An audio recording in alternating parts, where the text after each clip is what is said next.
ክርስቶስ ተንሥአ እሙታን በአብይ ኃይል ወስልጣን አሰሮ ለሰይጣን አግዓዞ ለአዳም ሰላም እምይእዜሰ ኮነ ፍስሐ ወሰላም።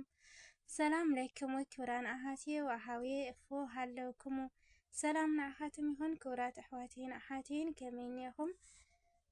ከም እግዚአብሔር ቅዱስ ፍቃድ ካብ ዝሓለፈ ዝቐጸለ ሻምናይ ክፋል ትምህርቲ ሃይማኖት ሒዘልኩም መጽአኒኹ ጀሚረ ክሳብ ዝውድእ ምሳይ ክትጸንሑ ብትሕትና ይምሕጸን። ክተኣትዩ ተለኹም ናይ ደወል ምልክት ብምጽቃጥ ቤተሰብ ኩኑ። ቤተሰብ ዝኾንኩም ድማ ላይክ፣ ሸር፣ ኮመንት ምግባር ኣይትረስዑ። ስለ ትገብሩና ኩሉ መበረታዕ ድማ እግዚአብሔር አምላኽ የኽብረና። አሚን። ናይ ቤተ ክርስቲያን ጉባኤታት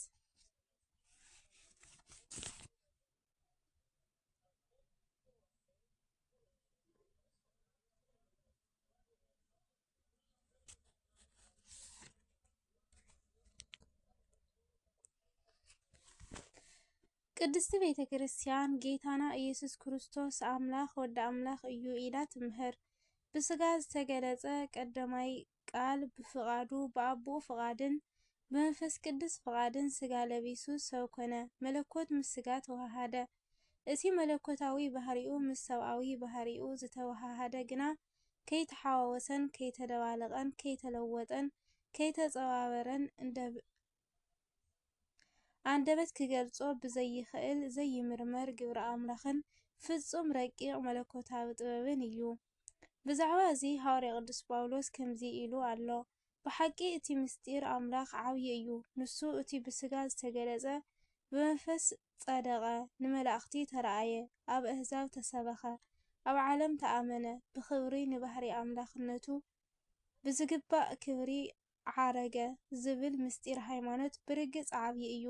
ቀዳማይ ጢሞቴዎስ ምዕራፍ 3:16 ቤተ ክርስቲያንና ንዘመናት እዚ ንጹህ አስተምህሮ እዚ ሒዛ እንትትጓዓዝ ብዙሓት ፈተናታትን አፈላላይን አጋጢሞምዋ እዮም። ንሕድሕድ ፈተና ድማ ጉባኤታት ሰሪዓ እናምሃረትን እናመስከረትን መጺኣ ኣይንምክርን ኣይንምለስን ንዘበልውን አወገዘቶም። ኣብ ጉዕዞ ቤተ ክርስቲያን ወይ ከዓ ጉዕዞ ክርስትና ዝተረኣዩ ዓበይቲ ክሕደታትን ክሓትን ቤተ ክርስቲያን ዝኣከበቶም ጉባኤታት መርሲ ሊቃውንትን ድማ ከምዚ ኣብ ታሕቲ ዘሎ ተገሊጾም ይርከቡ። ቀዳማይ ጉባኤ ኒቅያ ብ325 ዓመተ ምህረት ዝተኣከበ ጉባኤ ኒቅያ ክርስቶስ ፍጡር እዩ ለቱ ስብሃት ንዝብል ክሕደት አርዮስ መልሲ ሃቡ። ኣይእረምን ካብ ክሕደተይ እውን ኣይምለስን ኢሉ ልቡ ስለ ዘጽንዐ አርዮስ እውን ወግዘት ዘመሓላለፈ እንትኸውን ክሕደትን አርዮስ ከም ዝስዕብ ዝብል ነይሩ። ክርስቶስ ፍጡር ስለ ዝኾነ ክንድቲ ኩሉ ዝኽእል አቦ እግዚአብሔር ኣይኮነን። ወልድ ፍጡር እዩ ግና ልዕሊ ኩሎም ፍጡራን እዩ። ንእግዚአብሔር ኣብ ፍጡርን ወዱን እዩ። ዳሕራይ እውን ብመዋእለ ስጋዊ ብዘርአዮ ተኣዛዝነት ተጋድሎን ጽንዓትን ካብ እግዚአብሔር በረከትን ጸጋን ተቐቢሉ ከም ጻድቃን ሰማዕታት ድማ ክብሪ አምላኽነት ረኸበ። እዚ ክሕደት እዚ ዘሰነቐን ዝመሃረን አርዮስ መለኮታዊ ሓይሊ ጎይታና ኢየሱስ ክርስቶስ ከሓደ። ምስክርነት ቅዱሳን መጽሓፍትን ካብ ቤተልሔም ክሳብ ጎልጎታ ዝተረኣየ አምላኻዊ ስራሕን ኩሉ ከሓደ። አርዮስ ተረቲዑ ብ318 ሊቃውንቲ ቤተ ክርስቲያን ተመኺሩ ኣይምለስን ብምባሉ ይወገዝ እምበር እቲ አርዮስ ዝገደፎ ክሕደት ግና ክሳዕ ሕዚ ኣይተበተኸን ዘሎ። ኣብቲ ጉባኤ ካብ ዝተረኸቡ ሊቃውንቲ ሓደ ቅዱስ አትናቴዎስ መጽሓፍ ቅዱስ መሰረት ገይሩ ወልድ ክርስቶስ ንአብ ናይ ባህሪ ወዱ እምበር ፍጡር ከም ዘይኮነ፣ ወልድ ክርስቶስ ባዕሉ ፈጣሪ ፍጥረታት ምዃኑ፣ ወልድ ክርስቶስ ምስ አቡን መንፈስ ቅዱስን ማዕረ ስግደትን አምልኾን ዝግብኦ ከም ዝኾነ፣ ወልድ ክርስቶስ ብፍቃዱ ፍጹም ሰብ እንተኾነ ዝጎደሎ ዘይብሉ ፍጹም አምላክ ከም ምዃኑ አረዲኡ እዩ። ጌታና መድኃኒና ኢየሱስ ክርስቶስ ፈጣሪ እምበር ፍጡር ከም ዘይኮነ ቅዱሳን መጽሓፍቲ ግልጽ ዝኾነ አስተምህሮ ይህቡና። ካብዚ ብምብጋስ ቅዱስ አትናሲዮስ በዓል እስክንድርያን ከም ዝስዕብ ይብል። نسو حميمو مويتو فطرتاتو أدحنا نموت سعارو نسو أملخون سببون إيومو هايمانتاو زي قدوسات ناتيوس معرف 27 كفل 11 قطري شومنتا ጌታና መድኃኒና ኢየሱስ ክርስቶስ እስትንፋስ ዘለዎ ሁሉ ፍግም ኢሉ ናይ አምልኾትን ስግደት ከም ዝሰግደሉ መጽሓፍቲ ምስክር እንሃለዉ ከመይ ገይሩ ፍጡር ይበሃል። ቅዱስ ሐዋርያ ጳውሎስ ስለዚ ከዓ ኣብ ሰማያትን ኣብ ምድርን ኣብ ትሕቲ ምድርን ዘሎ ሁሉ ብርኪ ብስም ኢየሱስ ክርስቶስ ምእንቲ ክንብርከኽ ኩሉ ልሳን እውን ንእግዚአብሔር ኣብ ክብሪ ኢየሱስ ክርስቶስ ጌታ ከም ዝኾነ ንኽምስክር እዩ። ፊልጵስዩስ ምዕራፍ 2:10 ብምባል ዝጠቀሞ እውን እቲ ተገሊጹ ዘሎ ናይ አምልኾ ስግደት እዩ። ወንጌላዊ ዮሐንስ እውን ቃል በመጀመርታ ነበረ፣ እቲ ቃል ድማ ኣብ አምላኽ ነበረ፣ እቲ ቃል እውን አምላኽ ነበረ። እዚ መጀመርታ ኣብ አምላኽ ዝነበረ ብኡ ብቃል ኩሉ ኾነ ይብል። ዮሐንስ ወንጌል ምዕራፍ 1:1-3 ካብዚ እንግንዘቦ ነገር እንተሃለወ እቲ ቃል ናይ ኩሉ ምንጪ ዝኾነ ፈጣሪ ኩሉ ፍጥረታት ንኩሉ ምኽንያት ንሱ እዩ። ንዕኡ ግና ምኽንያትን ምንጭን የብሉን። ኩሉ ብኡ ኮይኑ ተረኺቡ ኩሉ ድማ ብክርስቶስ ተፈጢሩ። ኣብ ካልእ ናይ መጽሓፍ ክፍሊ ድማ ንሕና ፍጥረታቱ ኢና እሞ ንኽንመላለሰሉ እግዚአብሔር ኣቐዲሙ ዘዳለዎ ሰናይ ግብሪ ንምትግባር ብክርስቶስ ኢየሱስ ተፈጠርና ይብል። ኤፌሶን ምዕራፍ 2:10 ተጻሒፉ ዘሎ ስለዚ ናይ ኩሉ ፈጣሪ መጋቢ ሰዓሪ ፈራዲ ሓላዊ ዘይረአ ዝነበረ እግዚአብሔር ኣብ ዳሕረወት ዘመናት ስጋ ለቢሱ ዝተገለጸ ኢና ንኣምን። ካልኣይ ጉባኤ ቆስጠንጢንያ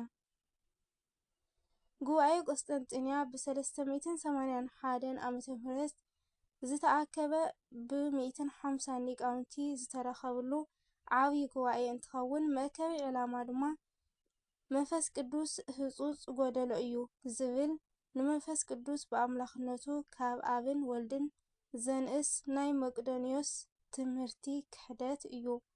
እዚ ዝተኣከበ ጉባኤ ኣቦታትና መቅዶንዮስ ካብ ስሕተቱ ንኽምለስ ብክሕደቱ እንተኣጽኒዑ ድማ ንኸወግዙ ዝዓለመ ነበረ። መቅዶንዮስ ኣብ ትምህርቲ ወይ ከዓ ትንቢተ ኢሳይያስ ምዕራፍ 6:1-8 ፈልዩ ብምውፃእ ኣብ ዝፋኑ ኮይኑ ንእግዚአብሔር ረኣኽዎ። ከምኡ እውን ጎይታ ድማ ዝብሉ ክፍልታት ወሲዱ እግዚአብሔር አብን ጎይታ ዝተብሃለ ወልድን ፍጹም ገጽ ፍጹም አካልን ፍጹም መልክዕን እንትህልዎም ንመንፈስ ቅዱስ ግና ፍጹም ገጽ ፍጹም አካል ፍጹም መልክዕ የብሉን ኢሉ ክሓደ። ናይ ኤፌሶን ሰባት ካብ ዘይምምሃሮም ዝተልዓለ መንፈስ ቅዱስ ከም ዘሎኳ ኣይሰምዑናን ይብሉ። ግብረ ሐዋርያት ምዕራፍ 19:2 መቅዶንዮስ እውን ተማሂሩ ከም ዘይተምሃረ ንትምህርቲ መንፈስ ቅዱስ ሓዱሽ ኮነ መሊሱ መላሊሱ እውን ክሓደ። ኣብቲ ጉባኤ ዝነበረ ጢሞቴዎስ ዘአልቦ ጥሪት ዝተብሃለ ሊቅ ካብቲ መቅዶንዮስ ዝተበገሰሉ መጽሓፍ ጀሚሩ ስለ መንፈስ ቅዱስ ኣብዚሑ ብምምሃር ረቲዕዎ እዩ። ሊቁ ጢሞቴዎስ ዘአልቦ ጥሪት ቅዱስ ቅዱስ ቅዱስ ዝተብሃለስ ምምስጋን መላእኽቲ ንመን ይምልከት? ንአብን ወልድን መንፈስ ቅዱስ እንዶ ኣይኮነን ኢሉ ጀመረ። ትንቢተ ኢሳይያስ ምዕራፍ 6:3 ብምቋጻል ድማ እቲ ኣብ ትንቢት ኢሳይያስ ጎይታ ዝተብሃለ ኣብ ትምህርቲ ቅዱስ ጳውሎስ መንፈስ ቅዱስ ተባሂሉ ብምጥቃሙ የረድእ።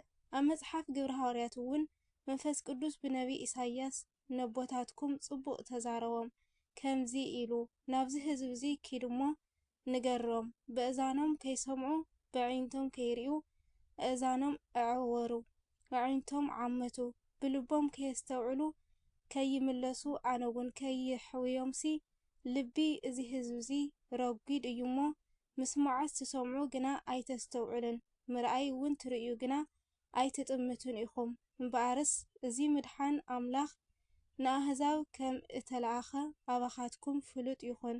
ንሳቶም ከዓ ክሰምዕዎ እዮም ይብል። ግብረ ሐዋርያት ምዕራፍ 28 ፍቕዲ 25።